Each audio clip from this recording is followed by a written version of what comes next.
Hello and greetings from Bowling Green, Kentucky in the United States. I want to thank Professors Yancey and the ISNFR committee for accommodating my current but thankfully minor health issues and allowing me to speak to you in this way via film. My name is Jack Montgomery. I'm currently a professor and a librarian at Western Kentucky University. At WKU, I lead a sort of double life with a commitment to my profession as a faculty librarian and another as an author and lecturer on my passion, American folk magic and folk religious practices. It is that second life that I will discuss with you today. I want to take you on a journey of sorts to a worldview and a reality perhaps a bit different from the one you're used to in your daily lives. The great American folklorist Alan Lomax once described American culture as a patchwork culture made of the dreams and the songs of its people. Today, I hope to introduce to you a verbal, charming tradition of spiritual healing subculture that came from Europe in the 17th century with immigrants, where it evolved within its new setting and continues invisibly and mostly unnoticed by the greater culture to this very day. It is a culture that I discovered 45 years ago as a college student in South Carolina, looking for a topic of field research, but which became a discovery of personal heritage, an academic passion, and a lifelong spiritual pursuit. This largely German-American folk healing tradition we will examine today is known by its nickname called powwowing, which was given to it by Native Americans who thought it resembled some of their own shamanic healing traditions. It is also commonly known by the term braucherei, or using for sympathy in the Carolinas. Powwow manifested anywhere Germanic people settle for a variety of reasons which we will review.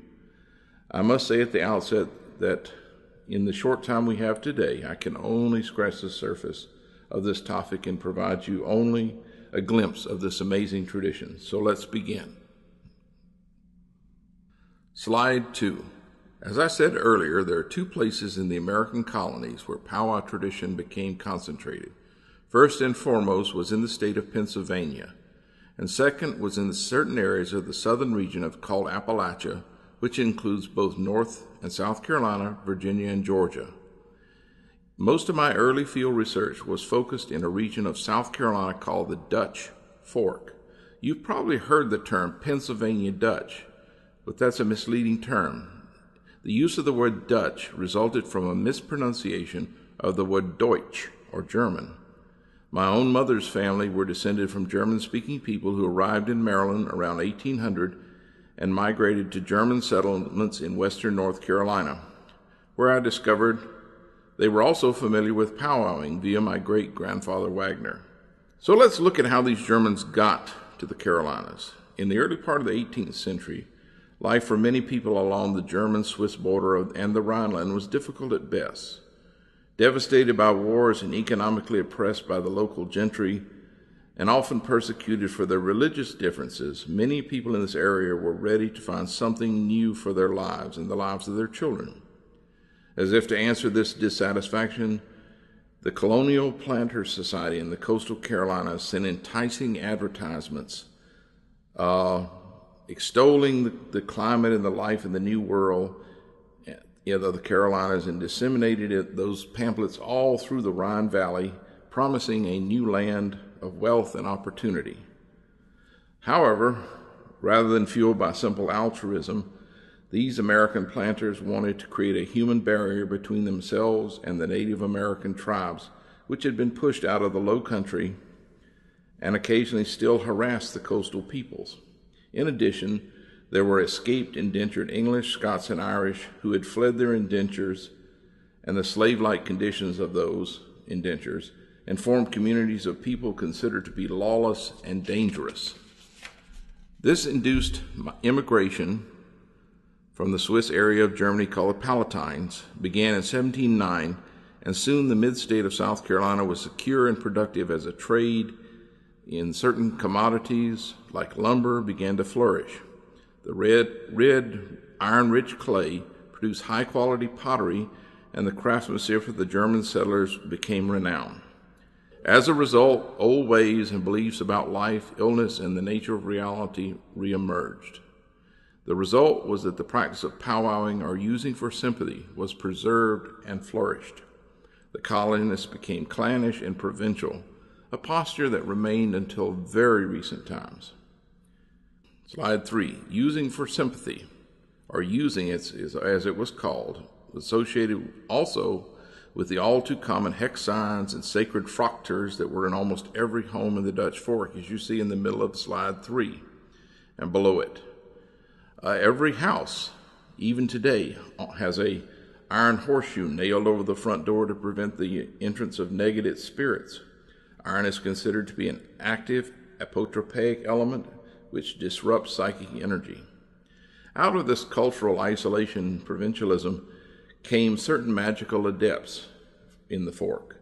For instance, Daniel Kuhn, 1810 to 1876, who spoke 4 languages, sired 14 children, and was noted for his talents as a healer and a bilocator, who could appear at 2 places at the same time. While Daniel was revered and sought after, Frau Mary Engelmeyer of Selectington, South Carolina, was a noted healer who fell afoul of her community and was charged with witchcraft in 1796. The transcript from this trial reads like a horror novel.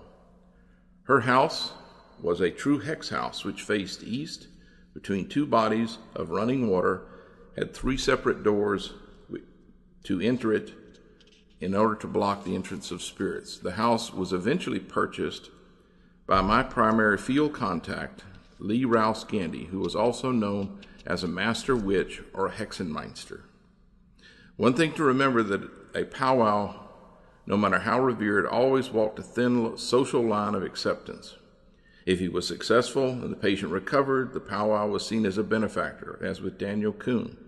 However, if something went wrong, the healing attempt failed, or something strange or tragic happened in the community, then the powwow could easily become a scapegoat, as with Mary Engelmeyer. The powwow healer, altogether, was feared and respected, and there were many examples of this tenuous social relationship between the community and the powwow in the local historical accounts. Slide 4. My primary contact for this research in the 1970s was Lee Rouse Gandy, or Lee as I called him. Lee had a very mixed reputation in the community, and for several years of apprenticeship. He was a hex artist who created the drawings you see in the slide, and he wrote a book called Strange Experience, an autobiography of a hexenmeister. Slide 5. We now move to verbal charms. Verbal charms in the Southern powwow tradition reflect 2 of the 4 distinct forms of magical practice. Number 1, sympathetic magic, where the belief exists that like actions produce like results, and conscious projection of mental energy toward a target, whether human or animal. Examples of projection include the laying of hands on the sick, gestures of stroking, washing, or blowing the breath toward a cut, burn, or bruise. Examples of sympathetic magic may include magical charging or empowerment of a physical charm, such as in the picture, which could be an amulet, a poppet, or any other physical form. Most often, the 2 forms of magical practice are combined and delivered to the target while the powwow doctor is in a deep state of voluntary trance. Treatments are the end result of a ritual process that begins and ends with consultation. As one old powwow told me, I'm the poor man's psychiatrist. Slide 6. Most of these spoken charms, such as the second Merseburg charm for sprains, are of ancient origin and reach back to pre-Christian times, before they were adopted and edited as Christianity became politically and religiously dominant. This particular charm was first recorded in the 10th century manuscript in Germany, but is known to have dated from the 5th or 6th century. You see the Norse god Woden in the role of healer, and this points to him healing a horse that has fallen and sprained its leg. In the Christian version, the Lord becomes the healer, and yet the essential structure of the charm is the same. Slide 7. Powwow charms are often recited in a soft, whispered voice and are filled with Christian imagery, including this one for snakebite from 1837, which refers to the biblical temptation of Eve by the serpent. These charms are always spoken 3 times and are concluded with the Trinitarian formula. Traditionally, there's a written source for spoken and written powwow charms, which is Powwows or the Long Lost Friend by John George Holman. Holman was a Pennsylvania Dutch healer, and the book is a collection of home and folk remedies as well as recipe formulas from anything from good beer to talismans. It is a translation of a German original, first published in Reading, Pennsylvania in 1820, and has never been out of print since. Little is actually known about Holman, other than he immigrated to the U.S. from Germany in 1802 and settled in the area around Reading, in the Pennsylvania Dutch community, where he printed, sold broadsides, chapbooks, and other types of things to make a living. It's known that he borrowed extensively from older texts. The impact of the Long Lost Friend on historical and modern powwowing cannot be overstated, even though other magically based titles were used, especially the Bible. Slide 9 is a general wounds healing. I have personally seen this simple charm employed in an emergency situation with a small child or dog that had been run over by an automobile. Stunned by the near immediate effectiveness of the charm, I finally realized upon reflection that the words spoken are only a vehicle for the projected mental energy that is being focused. In the case of the injured toddler who was screaming in pain and bleeding profusely, the charm took effect almost immediately, and she was completely healed in less than a minute. It's at that moment that I knew something very special was taking place, and I had to know more about this practice. Slide 10. A potropaic or repellent charm for witchcraft. This is a classic powwow charm to protect the home from witchcraft and evil spirits, which starts with drawing in chalk or white stone or in salt on the outside of your doorstep, marking the ground with 3 crosses spaced equidistant apart while saying the charm. The world was considered to be a very dangerous place and one that had to protect from both visible and invisible sources. So this is one of those charms. Slide 11. Here are the photos of some well-known modern powwows who carry on the tradition performing their traditional task. There are 3 very important points to remember. 1. A powwow operates completely within the Christian philosophical framework. The Bible is actually used as a healing tool. As one powwow said to me, I could not do this without God's permission and cooperation. 2. No legitimate powwow will ask for money or any other form of compensation for what he does. 3. No legitimate powwow will ever perform a curse or cause any deliberate harm to anyone. Harmful magic is the province of the witch and has nothing to do with powwow. Even when removing a ghost from a dwelling, you may not attack it, but only help it to see the error of its ways and leave. The people in the picture are interesting. The 2 gentlemen on the left are the pupils of Lee Rouse Gandy of Lexington, South Carolina. Michael Harmon is on top and myself on the bottom, doing a classic taken off for a lung infection. On the right, we have 2 devout Christian practitioners from Pennsylvania, the Reverend Christopher Bellardi and Robert M. Phoenix. The lady pictured is Jeannie Trayer, a.k.a. Silver Ravenwolf. She is interesting in that she blended traditional powwowing with modern New Age ideas and neo-pagan Wicca, much to the dismay of some of the traditionalists.